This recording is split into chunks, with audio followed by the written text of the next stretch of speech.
Yeah, I think it is an exciting time for this because until recently, we really didn't have great treatments for this. And there aren't that many diseases in the world that you can say could potentially be obliterated or at least kind of completely halted.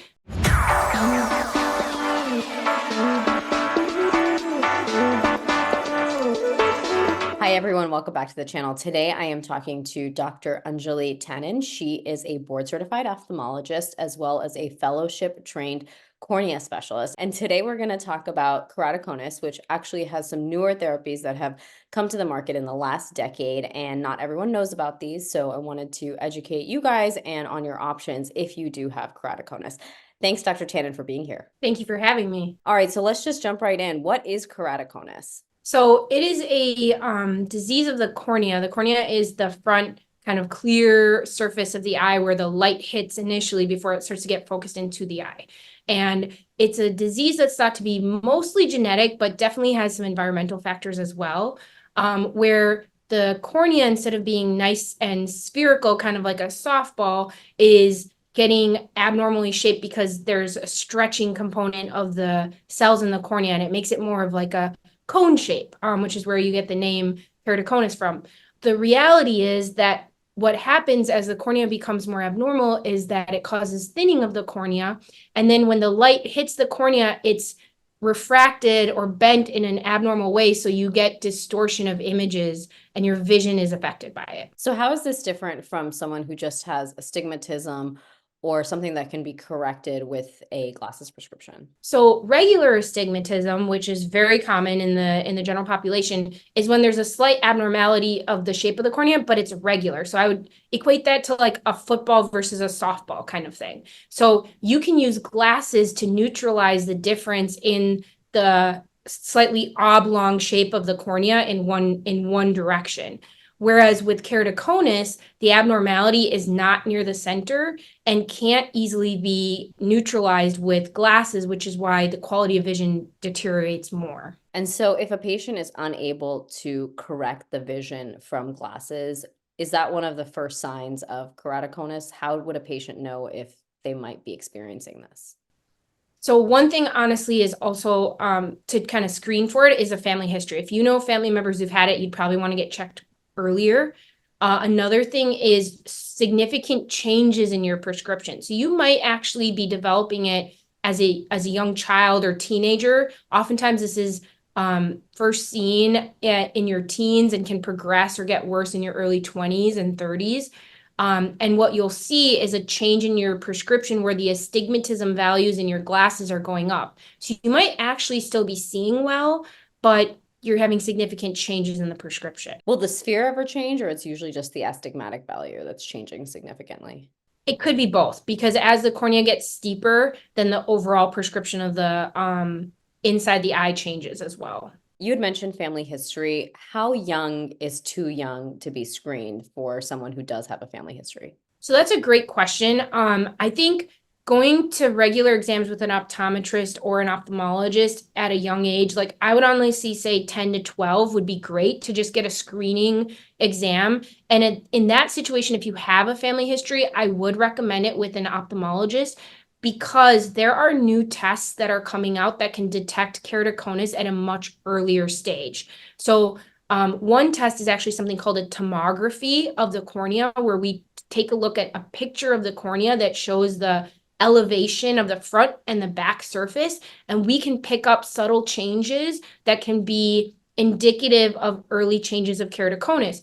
So keratoconus is a spectrum. There are people with mild disease who maintain good vision, and there are people with more severe changes in the cornea that can have significant loss of vision from it. When you're at an early age, we might not be able to tell if you're going to progress to become a more severe case or an early case, but that would allow us to screen you more regularly. The other really exciting thing I think that's coming out in keratoconus detection is something called epithelial mapping. So before even some of the changes in the posterior part of the cornea can be detected, some people are showing changes in the thickness of their epithelium, which is actually the front kind of skin surface of the cornea. And that's also exciting. So it'll be really interesting to see how some of these screening tools are going to start being implemented in earlier detection of keratoconus. For now, actually, we don't always catch it early on. Oftentimes, we catch it when we're seeing changes in prescription, or as you mentioned, when people cannot be corrected to 20/20 anymore in glasses, and then they'll get referred for that tomography or something else called a topography, where you can sometimes detect these changes. Now, are these usually covered by insurance, the tests that you mentioned? The tests are definitely covered with medical insurance. And the newer test that you mentioned, is that being used yet, the epithelial mapping? So this is really interesting. The epithelial mapping in the past was only available on certain types of machines, and I don't think is being widely used in ophthalmology right now. But as data is coming out to strongly support this, I do think it will become something that will become more useful to people and used more widespread. So as vendors of testing equipment start to incorporate this into their tests, then it will become something that is available in most ophthalmologist offices. It's technically probably not available everywhere right now. And why is that early detection so important? Because, 20 years ago, 30 years ago, there wasn't a ton that we could do about keratoconus when patients had it. So what's the significance of these earlier tests now? The big significance is a relatively recent technology called crosslinking. So, and it's not actually that recent anymore. We've had it in the United States for over a decade now, and it's been available in Asia and Europe for even longer than that. And this treatment is a treatment that's done on the surface of the cornea. So we use both a medication and a light source, and the chemical reaction between the medication and the light source actually helps to strengthen the bonds between the corneal cells so that abnormal change in shape doesn't continue to occur. And if keratoconus is detected at an earlier stage and the cross-linking procedure can be done at an earlier stage, then the loss of vision potentially could be reduced or prevented. Interestingly, the indications technically for cross-linking right now are noted progression on testing or a loss of best corrected vision. And I do think that with time, some of that might change. And the hope would be that when we do recognize early signs of keratoconus, even if someone has good visual potential at the time, that they would still be a candidate to undergo cross-linking and prevent any kind of abnormal shape of the cornea. Flip to this is there are treatments still, and these are the treatments we had before keratoconus to help improve your vision if you do have a more severe form, which include a hard contact lens that helps to neutralize the abnormal shape of the cornea. And in very severe cases, a specific type of corneal transplant that would then replace the abnormally shaped cornea with a more normal shaped cornea. How many patients who have keratoconus progress if they're not treated? It's variable, and it depends on genetics and also on some environmental factors. We didn't touch on this yet, but eye rubbing is actually thought to be another significant risk factor for progression of keratoconus. So people with allergy and other medical conditions that predispose them to irritation in the eye and rubbing of the eye can be seen to have more significant signs of keratoconus and more significant or severe manifestations of keratoconus. And that's why early on, when you see someone with early changes, you might not know if they're going to progress, although you can take steps to try to prevent progression, including treating their ocular surface issues or allergy or whatever is causing them to rub their eyes. Yeah, so it's funny because my son, who's just 2.5, is always, not always, but he's rubbing his eyes. And I'm always just like, stop doing that. You're going to get keratoconus. Not that he knows what that means, but I'm always just like on him, like, just, take your Zyrtec or take your allergy medication so you're not rubbing so much. But how much rubbing is too much rubbing? Because we all rub our eyes a little bit. There's some thought that there's like this two-hit theory, right? So you need to have the genetic predisposition plus the eye rubbing potentially, or some other environmental factor that causes progression. There are theories even about like things like sleep apnea, or some studies that were published probably in the last 5 years regarding like obesity. There are definitely correlations with Down syndrome and keratoconus, floppy eyelids and keratoconus. So these are all mechanisms of some sort of mechanical trauma. And actually, I don't want to use the word trauma, but these are all situations in which there's some mechanical injury that is causing progression, in addition to the fact that you have some probable genetic components that put you at risk for it. And how many sessions of cross-linking would it take to actually stop the progression of keratoconus? Most people, it's one. Actually, there's more than a 95% success rate with single treatment. There are some situations in which you have progression after treatment, and you could call that a failure or a relapse. And then oftentimes those people can be retreated again, and they won't have progression after that. So the hope is that the use of cross-linking will prevent vision loss overall and also significantly decrease the number of cornea transplants that we need to do for this indication or for this disease. So what's interesting is, from what I hear, and you can correct me if I'm wrong, is that cross-linking is not covered by insurance right now. It actually wasn't when it first was introduced. So it is covered by a fair number of commercial insurances. It's expensive though. So the medication alone is over $4,000 almost. So depending on things like deductibles and stuff, this can become something that can be unaffordable for some people. The other concern is it's not covered by Medicaid, or some of the Medicaid products, and by Medicare, which sometimes people with certain disabilities and things are on. So there are definitely gaps in coverage, and the cost of the procedure is significant.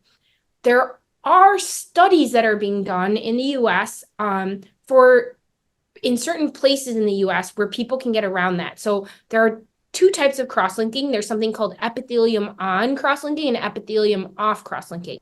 The epithelium off cross-linking procedure is the only one that is technically FDA approved at this time. And that one is the one that is definitely covered by insurance in certain insurance plans. The epithelium on procedure is thought to be a little bit more comfortable, have a slightly lower risk for infection. And the hope is that it also shows the same benefit in preventing progression of keratoconus. There are multiple studies that do show this, and epithelium on treatment protocols are readily available in Europe and Asia. There are studies being done here in the United States where they are testing this to confirm its clinical utility and to compare it to an epithelium off type treatment. And I think they're very promising. So I do know, although I personally don't do the epithelium on procedure, I know other practices who are conducting this study, and the benefit to the patient is sometimes they can get enrolled and have the treatment done for free. That's really awesome for those patients. One of the interesting things that you said, that it's not covered by certain insurances. What's interesting is that if these patients don't get it done early on, not only are they going to visually suffer, but also they might be having a corneal transplant down the road, which isn't that more expensive for the insurance company? I mean, this is like a bigger thing that needs to be addressed in healthcare, because the short-sightedness sometimes of people making health policy decisions is to not cover certain things that in the long run can have significant benefit to society and a decrease in overall cost burden. Because if you think about these people and their vision problems, that can also decrease their ability to work and produce income and provide, add to the economy and things like that. So there's a lot to be said on the economics of this. We could probably have a whole nother session on that. But you're right. The goal is to find people and treat them early so that they can maintain good vision, either with glasses, which is possible sometimes after cross-linking. Oftentimes people will still need that hard contact because they still have an abnormal shape in the cornea. So cross-linking is not a cure for keratoconus. I would call it the only thing that can try to kind of freeze it in its tracks and prevent it from getting worse.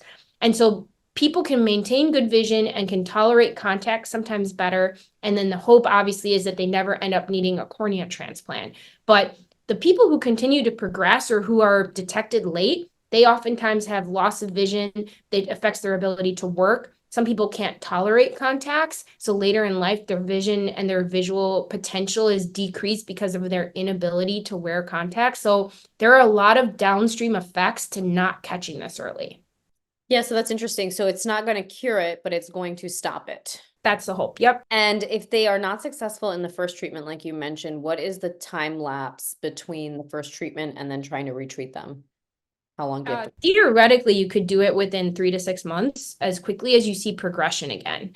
But what is interesting is oftentimes there's this kind of paradoxical steepening of the cornea within the first month, and then it flattens over the first 3 months to sometimes over a year. So I have seen this with patients where they come back at like 4 to 6 weeks after the procedure, and especially in younger kids where I'm worried that, oh, the numbers look a little bit worse, maybe this person is progressing, and I bring them back for a possible retreatment. And interestingly, even recently I had a case like this, and the patient's cornea actually flattened out.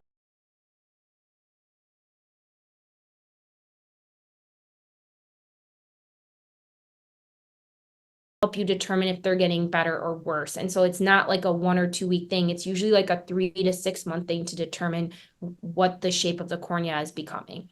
Hi, everyone. If you've enjoyed this interview thus far, be sure to hit the like and subscribe button below. It not only helps the channel, but helps out all the people that we interview. Thanks for watching. So typically, if you have to retreat someone, is that an additional cost? I'm assuming because you have to pay for the medication again or the Yeah, practice. it is an additional cost. It should still be covered by insurance because you're demonstrating progression again and loss of vision.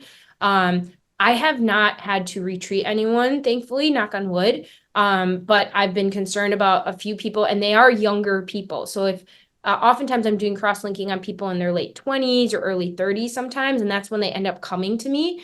I do think that shift will occur as our screening strategies improve, and we may be treating people at a younger age. And so those are the few situations in which I've been concerned and felt like maybe I needed to retreat someone. It was in a younger patient. Is there an age that's just too old to even attempt cross-linking? So what's interesting is the thought actually is that as we get older, the need for cross-linking is lower and the risk of progression is lower. And there's some thought that actually the UV light that we're exposed to on a daily basis in our environments and from the sun can actually kind of naturally, quote unquote, cross-link the cornea. So it is definitely unusual that you would have to cross-link an older person. One caveat to that is there are some people who end up having a refractive procedure like LASIK, and they end up with an abnormal shape in the cornea after the refractive procedure. And that's probably because they had a predisposition to keratoconus in the beginning. Then they had this corneal procedure to change the shape of their cornea, and then the cornea continued to change in an abnormal way. So that's sometimes where you see people at an older age needing cross-linking because they had a corneal procedure like LASIK and then ended up with an abnormally shaped cornea after that. What can we do to prevent that from happening if you are someone who's considering LASIK or PRK? We do pretty extensive testing now. Again, this is something I think that's improved with time and our ability to detect small changes in the cornea at an earlier time. So the cornea surgeon or the refractive surgeon that you're going to is likely doing a battery of tests on you to look at the shape of the cornea and to evaluate these types of things to check for any risk factors that could predispose you to this risk of a abnormal cornea after a refractive procedure. So what are like the youngest age ranges that you can pick up keratoconus in, and what's the youngest patient that you have considered for treatment for cross-linking treatment? So I think that the youngest is probably around 9 or 10. And it's tough because it also depends on the patient's ability to cooperate with some of the testing. An 11-year-old is the youngest patient that I personally have treated. But I'm not associated with like a children's hospital. So I do think if you spoke with pediatric ophthalmologists, they would say that they definitely treat in that age range. And I'm not sure it's possible that they're treating people younger when they're finding some of these changes early on. And in those younger patients, what is the need for anesthesia? Because I'm imagining that it's going to be a lot harder in someone who can't stay still or, obviously can't be given certain medications. I ended up putting the patient that I treated to sleep, and I think that would be the situation in many situations where you're dealing with pediatric patients. This is actually an in-office procedure for people who are in their late teens or early 20s and 30s. So it's something we actually do in office, and people can tolerate it. It does take a little while because first you have to use the medication repeatedly for about a half an hour to get the medicine kind of soaked into the cornea. We use the word saturated, so that when the light hits the cornea, then that chemical reaction can occur. So the whole procedure actually can take up to an hour to do, and most people can tolerate that in the office. And for pediatric patients, most of them require most of them require a trip to the operating room and some anesthesia to kind of make them comfortable and able to participate in that. And this is also obviously, if you're going to the operating room, it's going to increase cost. So if these patients are younger and they don't have commercial insurance, then you're talking about significantly more cost for these families.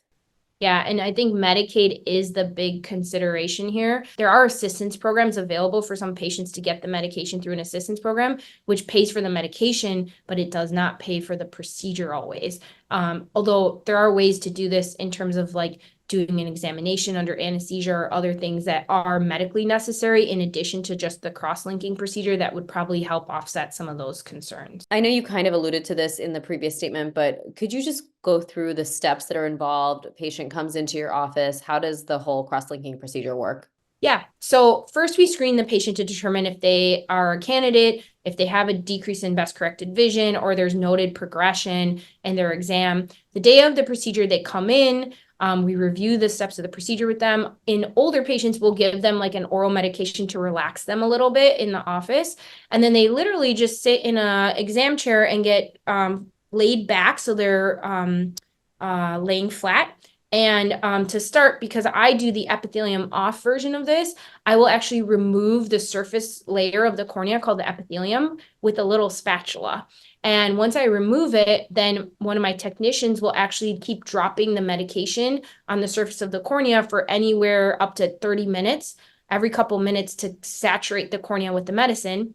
Then we lay them back and we place the UV light on the basically shine the UV light on the surface of the cornea while we keep the eye open. And that can also last anywhere from 10 to 30 minutes based on the thickness of the cornea and some other factors that we review and take into account.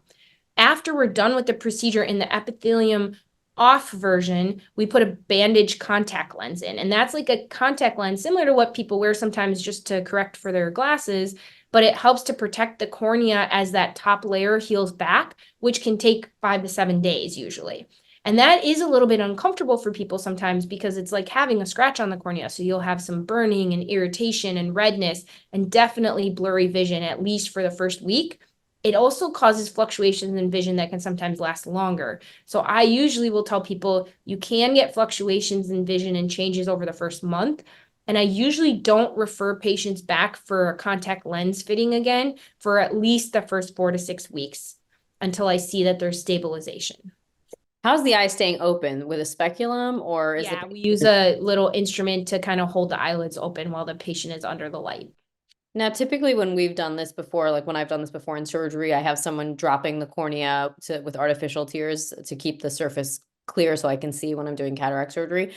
Is that still done, or it's just the UV light? So actually, even during the UV light placement, the technician is still adding additional medication through that time for a similar reason, to continue to make sure that the cornea stays hydrated and moist during the procedure.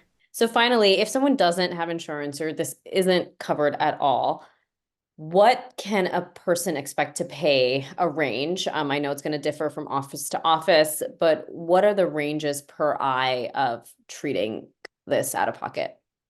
So for someone where it's completely uncovered, like I mentioned, the medication unfortunately is quite expensive. It's $4,000, and then the procedure can be anywhere, I think, from $2,000 to $3,000. So you are talking about $6,000 to $7,000 per eye.